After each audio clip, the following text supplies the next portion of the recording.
Perkenalkan, nama saya Cahyu Syamsa Islawati dari program studi Sosiologi dengan NIM 2009-1030-2122, dan di sini saya akan membahas tentang persepsi dan pandangan mengenai bencana.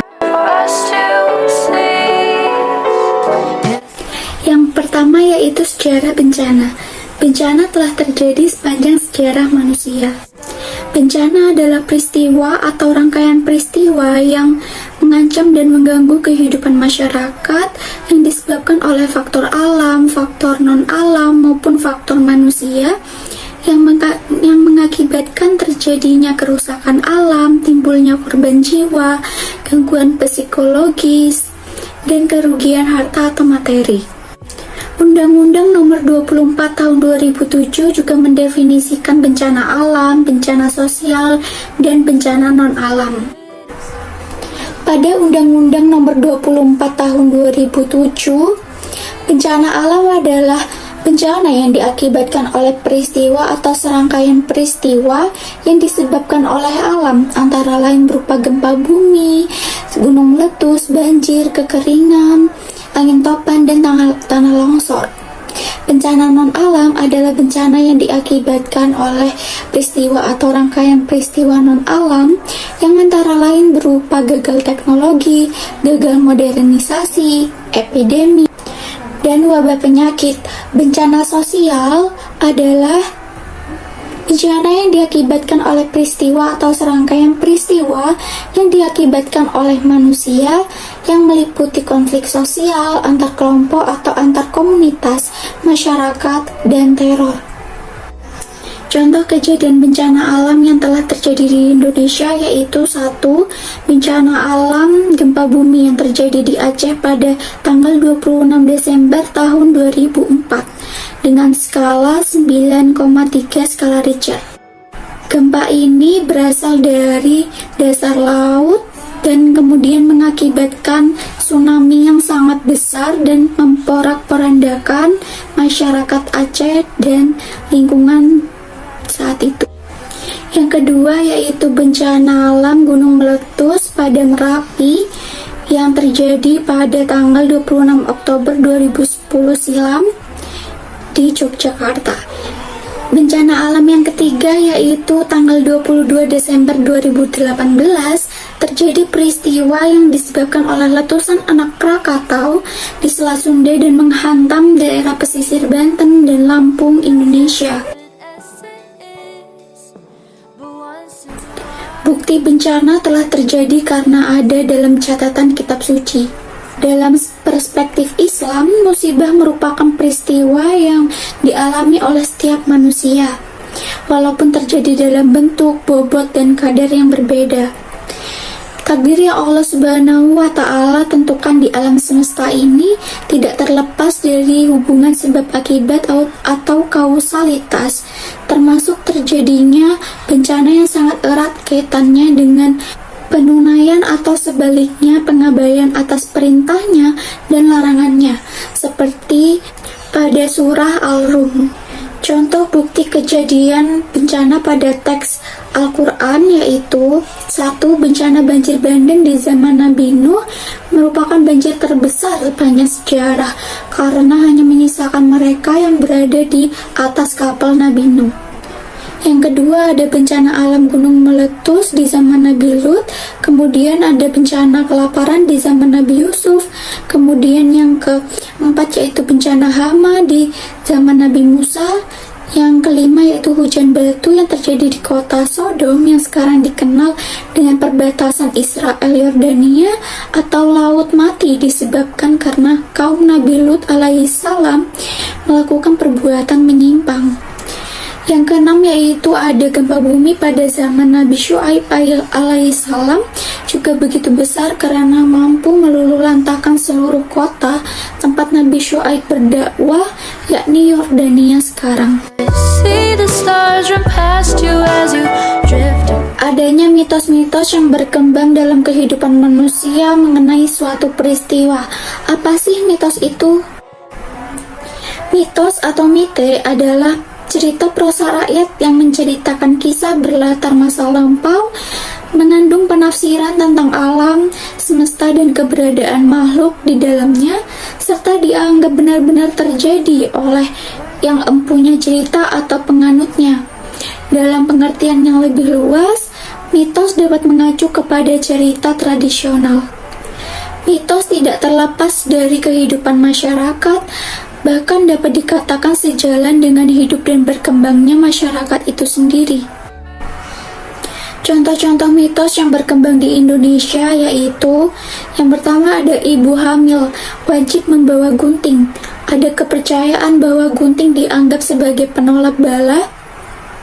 Oleh karenanya, ibu hamil harus membawa gunting untuk melindungi diri dari gangguan makhluk halus dan jin.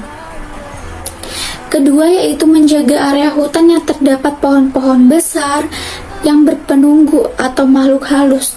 Dengan mitos itu, masyarakat akan senantiasa menjaga area hutan terlarang tersebut dan menjaga diri dari menebang pohon tersebut. Kemudian ada mitos dilarang untuk membuka payung di dalam rumah. Membuka payung di dalam rumah banyak dihindari karena mitosnya, yaitu hal ini bisa mendatangkan nasib sial. Di dalam kehidupan bermasyarakat, terutama di desa atau suku-suku, mitos seolah menjadi penyelamat alam. Mitos dapat bermakna kearifan lokal yang perlu terus dilestarikan. Masih adanya kepercayaan kepada mitos membuat orang lebih arif dan berhati-hati dalam bertindak.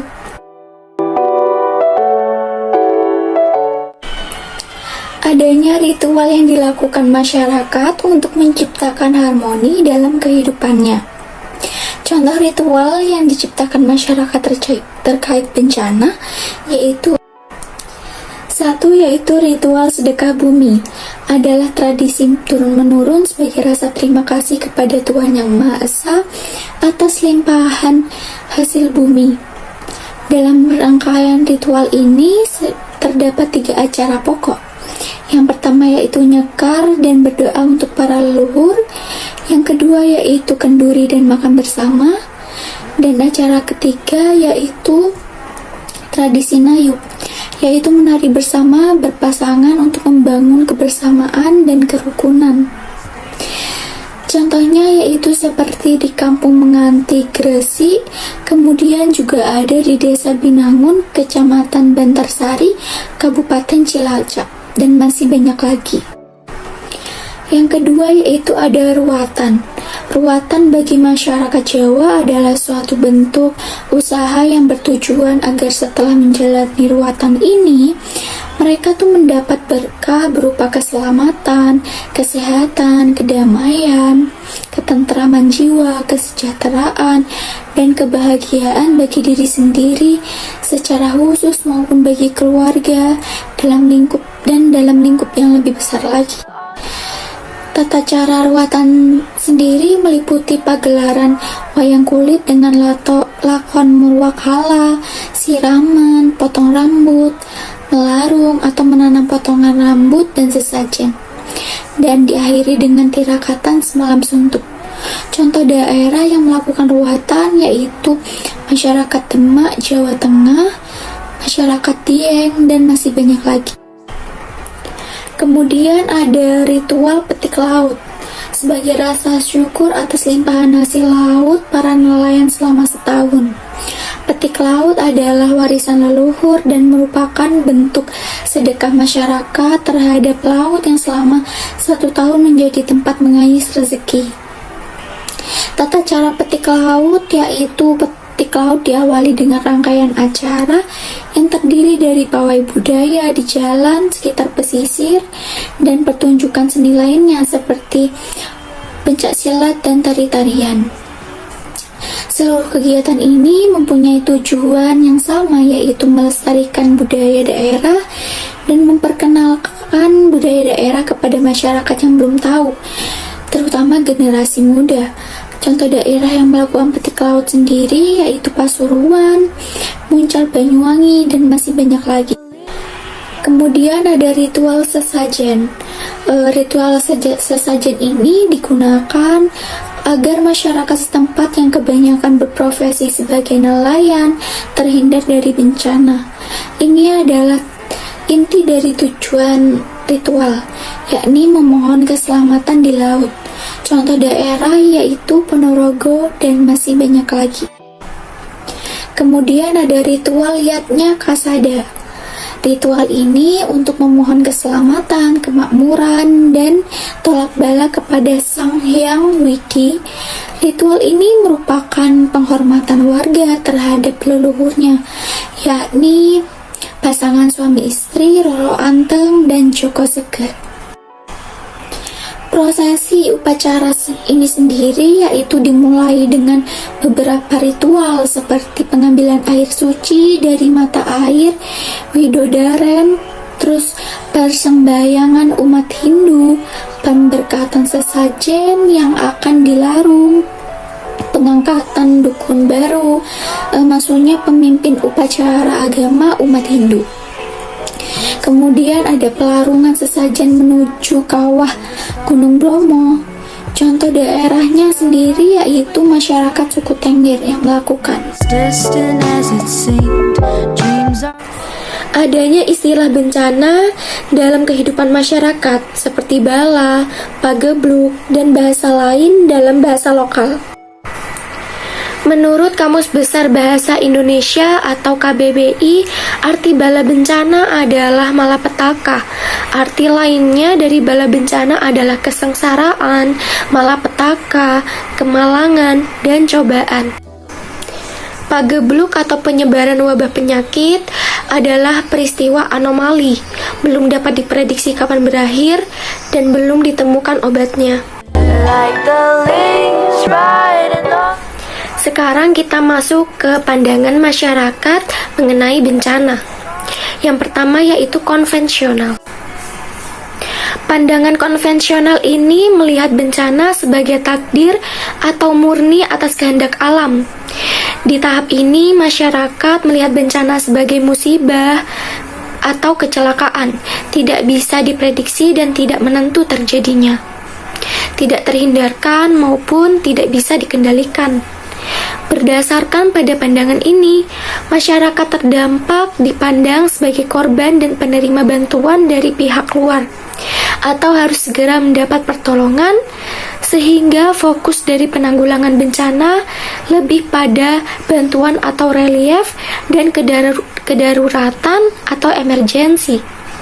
Oleh karena itu, pada umumnya tindakan yang dilakukan adalah upaya reaktif yang sifatnya kedaruratan, yang menekankan pada penanganan dan pemberian bantuan, bukan penanggulangan. Bentuk penanganan biasanya berfokus pada pemenuhan kebutuhan darurat seperti pangan, penampungan darurat, kesehatan, dan mengatasi krisis yang dialami oleh masyarakat. Sementara tujuan dari penanganan bencana adalah untuk menekan tingkat kerugian, kerusakan, dan cepat memulihkan keadaan.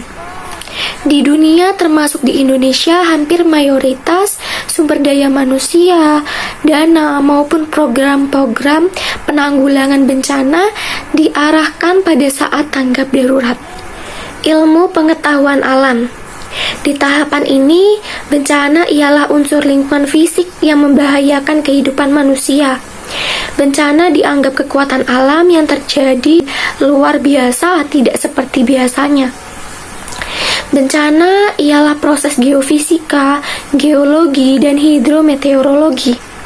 Pandangan ini menganggap semua bencana, yaitu peristiwa alamiah, tidak menganggap manusia sebagai penyebab bencana.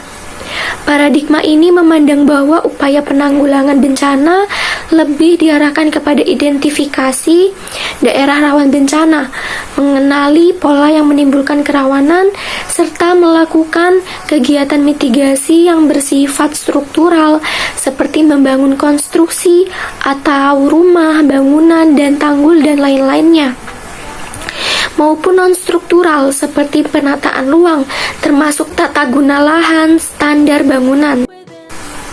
Ilmu terapan. Pandangan ini melihat bencana berdasar pada besarnya ketahanan atau tingkat kerusakan akibat bencana. Pandangan ini dilatar belakangi oleh ilmu-ilmu teknik sipil, bangunan, konstruksi, sehingga pandangan ilmu ini lebih fokus pada upaya untuk meningkatkan kekuatan fisik struktur bangunan untuk memperkecil kerusakan. Kemudian ada progresif. Pandangan ini menganggap bencana sebagai bagian yang biasa dan selalu terjadi dalam proses pembangunan. Bencana sebagai masalah yang tidak pernah berhenti dalam perjalanan pembangunan. Maka dituntut kesadaran pada pemerintah dan masyarakat untuk mengenali bencana di sekitarnya dan selalu memperhitungkannya dalam pembangunan. Peran pemerintah dan masyarakat dalam manajemen bencana adalah mengenali bencana itu sendiri. Ilmu sosial. Pandangan ini memfokuskan pada sisi manusia. Bagaimana sikap dan kesiapan masyarakat menghadapi bahaya. Ancaman bahaya adalah fenomena alam, tetapi bahaya itu tidak akan berubah menjadi bencana jika manusianya sigap dan tanggap. Besarnya bencana tergantung pada perbedaan tingkat kerentanan masyarakat menghadapi bahaya atau ancaman bencana. Holistik. Menekankan adanya bahaya, kerentanan resiko, serta kemampuan masyarakat menghadapi bahaya dan resiko. Gejala alam dapat menjadi bahaya jika mengancam manusia dan harta benda. Bahaya jika bertemu dengan kerentanan dan ketidakmampuan masyarakat akan menjadi resiko bencana. Resiko bencana akan berubah menjadi bencana jika ada pemicu kejadian. Pada paradigma ini, masyarakat merupakan subjek, objek, sekaligus sasaran utama upaya pengurangan resiko bencana dengan mengadopsi dan memperhatikan kearifan lokal atau local wisdom dan pengetahuan tradisional atau traditional knowledge yang ada dan berkembang dalam masyarakat. Perubahan paradigma tersebut membawa perubahan dalam pengelolaan bencana, yaitu 1. Penanggulangan bencana tidak lagi berfokus pada aspek tanggap darurat, tetapi lebih pada keseluruhan manajemen resiko. Yang kedua yaitu perlindungan masyarakat dari ancaman bencana oleh pemerintah merupakan wujud pemenuhan hak asasi rakyat dan bukan semata-mata karena kewajiban pemerintah. Yang ketiga yaitu penanggulangan bencana bukan lagi hanya urusan pemerintah, tetapi juga menjadi urusan bersama masyarakat, lembaga usaha, di mana pemerintah menjadi penanggung jawab utamanya. Paradigma tentang tindakan atau cara untuk menanggulangi bencana. Selain berkembang pandangan tentang bencana, juga berkembang paradigma tentang tindakan atau cara untuk menanggulangi bencana, yakni 1. Paradigma bantuan darurat.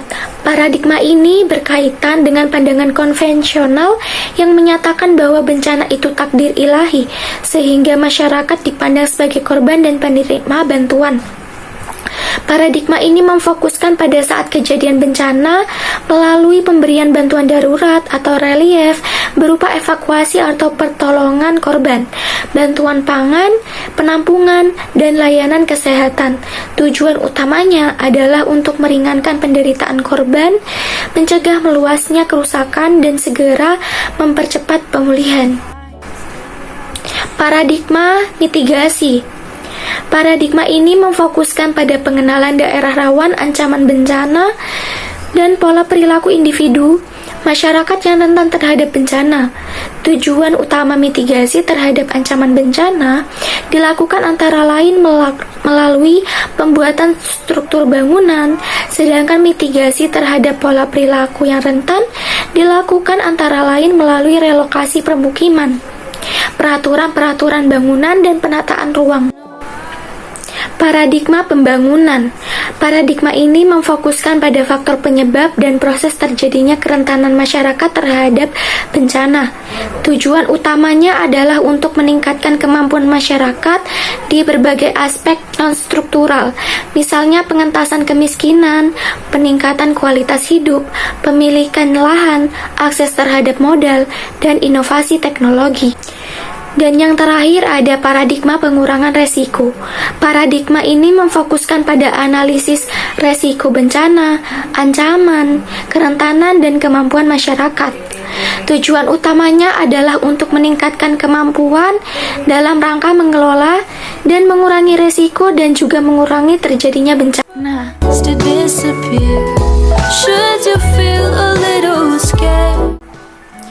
Sedangkan untuk pergeseran paradigma, terdapat 4 hal fundamental yang berubah atas paradigma awal dalam penanggulangan bencana. Di antaranya, yang pertama dari tanggap darurat menjadi kesiapsiagaan. Tanggap darurat sampai hari ini memang penting dilakukan dan memang dibutuhkan oleh masyarakat terdampak bencana. Tidak cukup berhenti di sini semata. Ada bencana, ada proses pertolongan, kemudian selesai. Namun yang lebih penting adalah bagaimana menyiapkan masyarakat untuk lebih cerdas dalam menghadapi bencana, mengurangi dampak resiko yang akan dihadapinya, serta mengelola pengetahuan menjadi kesadaran kolektif di dalam masyarakat sehingga tahan dan tangguh dalam menghadapi bencana yang menimpa. Jadi bukan hanya tanggap darurat, tetapi juga keseluruhan manajemen resiko dan pembangunan. Kemudian ada dari sentralistik menjadi otonomi daerah. Pemerintah menyadari bahwa kejadian bencana haruslah direspons secara cepat dan tepat. Penanganan selama ini yang semuanya diurus oleh pemerintah pusat, maka banyak terjadi keterlambatan dalam memberikan pertolongan dan bantuan. Disinilah muncul paradigma baru, yakni penanganan bencana bisa dilaksanakan melalui pemerintah daerah yang bersifat otonom. Kemudian dari pemerintah sentris menjadi partisipatori. Kemampuan pemerintah tidaklah cukup besar untuk menggelontorkan anggarannya guna membantu begitu banyak korban bencana yang terjadi hampir secara bersamaan dan berkesinambungan. Oleh karenanya, peran serta masyarakat lokal, nasional maupun internasional dibutuhkan guna membantu memulihkan korban bencana tersebut. Inilah yang disebut dengan pergeseran paradigma dari pemerintah sentris menjadi partisipatori. Karena dengan adanya demokratisasi serta otonomi daerah, penanggulangan bencana menjadi tanggung jawab pemerintah bersama dengan masyarakat. Dan yang terakhir yaitu dari kemurahan menjadi hak dasar awalnya. Pemerintah menyangka bahwa membantu korban bencana adalah sebuah kemurahan hati semata. Padahal ini adalah anggapan salah, sedangkan yang benar adalah bahwa membantu korban bencana itu memang karena hal itu merupakan hak dasar dari setiap warga negara Indonesia. Maka tak ada salah jika disebutkan bahwa perlindungan merupakan bagian dari hak dasar dan pengurangan resiko adalah bagian dari pembangunan.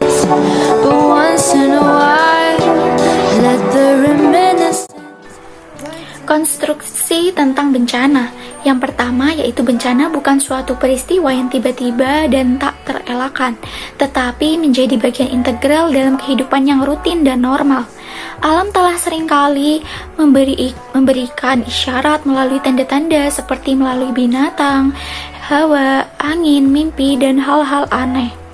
Namun, manusia yang telah penuh dengan rasionalitas, modernitas, dan kesibukan tidak mampu membaca tanda-tanda tersebut. Yang kedua yaitu tidak semua gejala atau fenomena alam harus menjadi sebuah bencana, karena ia bergantung pada kerentanan baik individu, fisik, lingkungan, sosial, ekonomi, dan lain-lain. Kerentanan tidak hanya bersifat fisik, namun juga mentalitas dan kapasitas masyarakat yang lemah dalam sejarah kehidupan mereka untuk menghadapi ancaman. Yang ketiga yaitu bencana sebagai sebuah ujian untuk menguji keterbatasan daya tahan manusia, di mana modernitas telah seolah membuat manusia berada pada posisi superpower dibanding dengan makhluk lainnya. dalam mengelola alam semesta. Namun, ternyata manusia modern dalam banyak hal memiliki keterbatasan dan kehilangan kearifan serta kebijaksanaan dalam mengelola alam untuk kebaikan alam semesta. Seperti kasus bale batu dan bale kayu di gempa Lombok. Sekian dari saya mengenai persepsi dan pandangan masyarakat mengenai bencana. Apabila ada kesalahan kata, mohon maaf yang sebesar-besarnya. Terima kasih dan sampai jumpa.